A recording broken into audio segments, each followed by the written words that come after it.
बच्चों, welcome to our class. तो आज की क्लास में हम देखेंगे रूल्स ऑफ डिविजिबिलिटी, क्योंकि हम पिछली क्लास में एक्सरसाइज 3C को कंप्लीट कर चुके थे और एक्सरसाइज 3D को पढ़ने से पहले आपको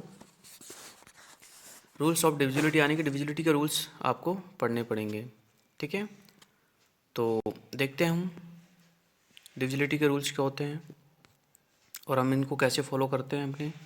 ठीक है, तो देखो, डिविजिबिलिटी मतलब होता है भाग देना या डिवाइड करना। तो डिवाइड करने के रूल्स होते हैं कुछ, तो हम उनको आज यहाँ पे इस वीडियो में समझेंगे।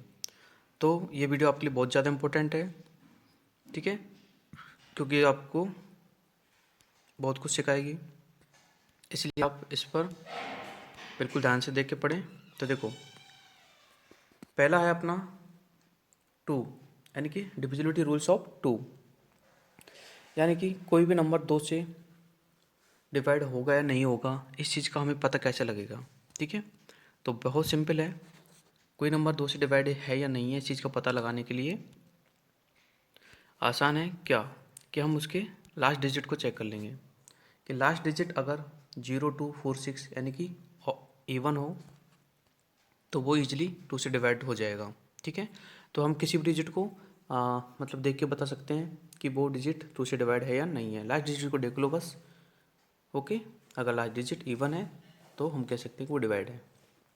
नेक्स्ट जो रूल है आपका डिविजिबिलिटी रूल ऑफ 3, तो कोई भी नंबर 3 से डिविजिबल होगा या नहीं होगा, इस चीज़ को चेक करने के लिए क्या करेंगे,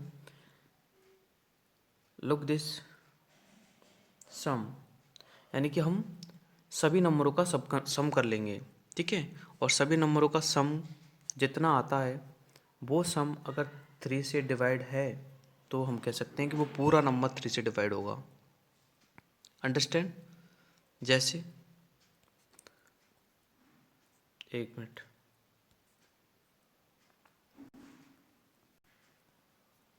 मैं इसको चेक करता हूँ कि ये जो नंबर है 3 से डिवाइड है या नहीं है। तो मुझे सिर्फ 4, 3 और 2 को ऐड करना है। 4 3 7 और 2 9।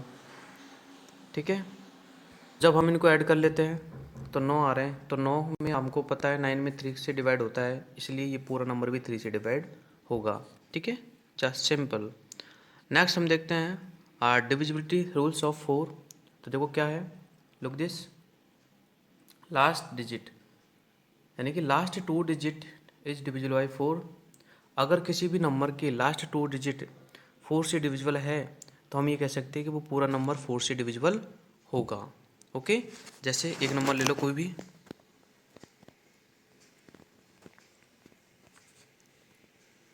और ये देखो इतना बड़ा मैंने एक नंबर लिख दिया। ठीक है, अब हमें चेक करना है कि ये पूरा जो नंबर है वो, ठीक है, 4 से डिविजिबल है या नहीं है। तो इस चीज़ को चेक करने के लिए क्या करेंगे, हमें लास्ट डिजिट देखने हैं। तो लास्ट डिजिट कितने थे यहाँ पर, 24 थे। तो 24 क्या हो रहा है, लास्ट 2 डिजिट 24 थे। 24 4 से डिविजिबल होता है, तो ये पूरा जो नंबर था अभी वो भी 4 से डिविजिबल होगा। ओके, आगे देखो, तो 4 से डिविजिबल को चेक करना बहुत ईजी है। लास्ट को आगे देखो, डिविजिबिलिटी रूल्स ऑफ 5, कोई भी नंबर 5 से डिविजिबल होगा या नहीं होगा, इस चीज़ को चेक करने के लिए बहुत ही आसान है। अब देखो दोनों से, लुक दिस 5 और 2, यानी कि कोई भी नंबर 5 और 0 से डिविजिबल होगा या नहीं होगा, तो होगा। ठीक है, अगर इसका लास्ट डिजिट 0 है या 5 है, लास्ट डिजिट अगर 0 है किसी भी नंबर का या 5 है, इन दोनों में से कोई भी है लास्ट डिजिट, तो वो 5 से डिविजिबल होगा। ठीक है, बहुत ही आसान है। अगला है if the number is divisible by 6, divisibility rule of 6, कि कोई भी नंबर 6 से डिविजिबल होगा या नहीं होगा। तो बिल्कुल इसको हम चेक कर सकते हैं, अगर वो नंबर 2 से और 3 से डिवाइड है तो वो 6 से भी डिवाइड होगा डेफिनेटली। ओके, अब 2 का रूल आपको पता है, 3 का रूल आपको पता है, तो यानी कि अगर कोई भी एक नंबर दोनों से डिवाइड है, इन दोनों से डिवाइड है, तो वो 6 से भी डिवाइड होगा। ठीक है, अब हम देखते हैं डिविजिबिलिटी रूल ऑफ 7। 7 का क्या होता है, देखो 7 में एक अजीब कहानी होती है, मैं बताता हूँ आपको कि इसमें हम लास्ट डिजिट को हटा देते हैं, ठीक है, और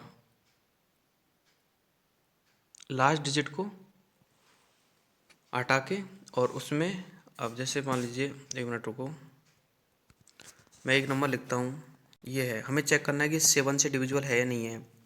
तो इसमें लास्ट डिजिट को हटा दो, ठीक है, और लास्ट डिजिट को हटा के हम क्या करेंगे, डिजिट का डबल कर दो। तो यहाँ पर लास्ट डिजिट क्या है, देखो यहाँ पर लास्ट डिजिट है 3, तो 3 का डबल होता है 6, ठीक है। तो इसको हटा दो यानी कि रिमूव कर दो, और 6 इसमें से घटा लो यानी कि सबट्रैक्ट कर दो, ठीक है। कितना आएगा, 28 आएगा। अगर ऐसा होता है 28 अगर 7 से डिवाइड है तो ये पूरा नंबर, कौन सा पूरा नंबर, 343 जो अभी हमने लिखा था, ये पूरा नंबर 7 से डिवाइड होगा, ठीक है। तो यानी कि आपको समझ में आ गया होगा क्या करते हैं इसमें हम लास्ट डिजिट का डबल करके पूरे नंबर में से सबट्रैक्ट करते हैं, ठीक है, और चेक करते हैं कि रिजल्टिंग नंबर अगर 7 से डिवाइड है तो पूरा नंबर 7 से डिवाइड होगा। नेक्स्ट आपका डिविजिबिलिटी रूल ऑफ 8। तो देखो बहुत आसान है, कोई भी नंबर 8 से डिविजिबल है या नहीं है, इस चीज़ को चेक करने के लिए क्या करेंगे, हम उसके लास्ट 3 डिजिट को चेक करेंगे। अगर उसके लास्ट 3 डिजिट 8 से डिवाइड है, ठीक है, तो वो पूरा नंबर 8 से डिवाइड होगा, ठीक है। जैसे एक नंबर लेते हैं,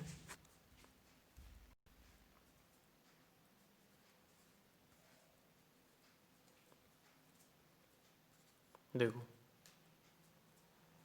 मैंने एक नंबर ले लिया है यहाँ पर, इसको हटाओ,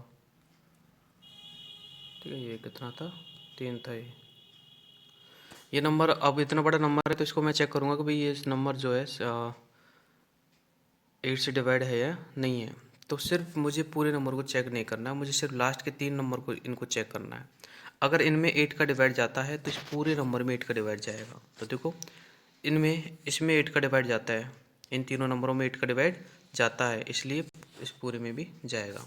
तो यानी कि 8 का रूल ये है, आपको लास्ट को 3 डिजिट चेक करना है, अगर तीनों में डिवाइड जाता है 8 का तो पूरे नंबर में भी डिवाइड जाएगा, ठीक है।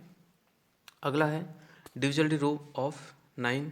तो देखो 9 का भी बहुत सिंपल है, जैसा डिविजिबिलिटी रूल 3 का था, यानी कि अगर हम किसी नंबर को चेक कर रहे हैं कि वो 9 से डिवाइड होता है या नहीं होता है, तो उस नंबर के सारे डिजिट का सम कर लो, सम मीन्स ऐड कर लो, और ऐड को देखो कि जो आपका सम आया है वो 9 से डिवाइड है या नहीं है। अगर आपका सम 9 से डिवाइड है तो वो नंबर भी 9 से डिवाइड होगा, यानी कि divisibility rule of 9 divisibility rule of 3 के ही जैसा है। 3 का भी तो यही था, है ना, सम करके देखते थे हम, बस सेम। जैसे एक एग्जांपल भी ले लो, मान लीजिए